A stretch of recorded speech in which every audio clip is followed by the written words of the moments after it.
I'm here today. It's Ian here, Captain of Bass Squad, and today I want to talk real quick about color selection. Now, I'm watching videos from some guys you probably know on the internet. Not going to say any names, but they're real popular and they have a lot of subscribers and such. But what I'd like to say is they're wrong. They're completely wrong when they go to color selection and they start talking about that stuff. Their information is wrong. But what I want to do is I want to go ahead and clear some of that up for you. But some guys, they're dead on. Bass All Year. If you've ever heard of him, he has great videos. You should check him out. But what I want to talk about real quick is choosing bait. So here's a brown worm, and here's a purple, black, and blue worm. So there's really just two basic things to know: water clarity, okay, and then reaction versus hunger strikes. Now, water clarity, if your water's semi-stained, stained, murky, or clear. If it's clear, you have to resemble what the fish are eating. The fish will look very closely at your presentation. They're on their alert. When they can see, they can actually tell, oh, that does not look realistic. Why am I going to eat that? Such and such and such.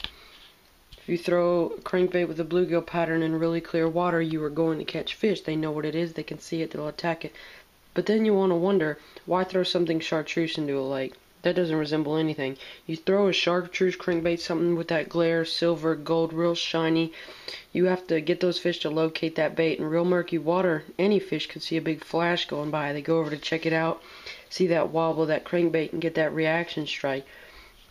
Now, the reaction strike is when fish have an instinctual strike. If you've ever seen the Banjo Minnow commercial, they bite the minnow, they spit it back out. They bite it, they spit it back out. It's instinctual, just with the trick that we have on the fish.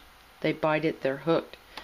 So, you could throw this, okay, you throw this in real murky water conditions. That darker color has real contrast with the water.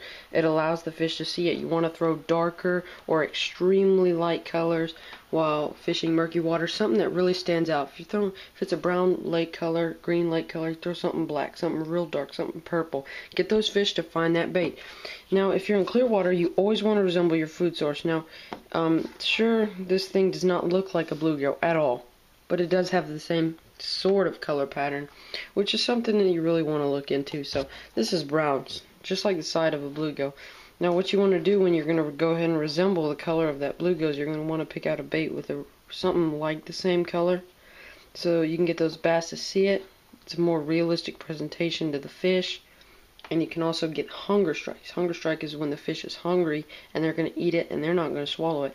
Those are the kind of strikes when they're just picking it up and you see them swimming sideways with your line before you even set the hook. That's a hunger strike. A reaction strike is when they come, they tap, tap, tap it, and they don't come back. It's a reaction. They get that quick in their mouth, they spit it out. That's why people set the hook as soon as they get those bites. They want to get the hook set on every fish so they can boat every fish. But again, in murky water, remember to use something that creates a lot of contrast with the water. In clear water, always resemble the food source of the bass to get those hunger strikes. Get those good old reaction strikes in those darker colors in murkier water. Just remember, you gotta get that really high contrast. Can't stress it enough. But also in murky water, you gotta throw something like, you gotta get the attention of the bass. Something with a lot of contrast, something that shines so that the fish can find it real easy. Something that moves water also. Buzzbait, spinnerbait, etc. Talk about that in another episode. But Ian K here, Captain of Bass Squad, signing off. Thanks for watching. We'll see you next time on Bass Squad TV.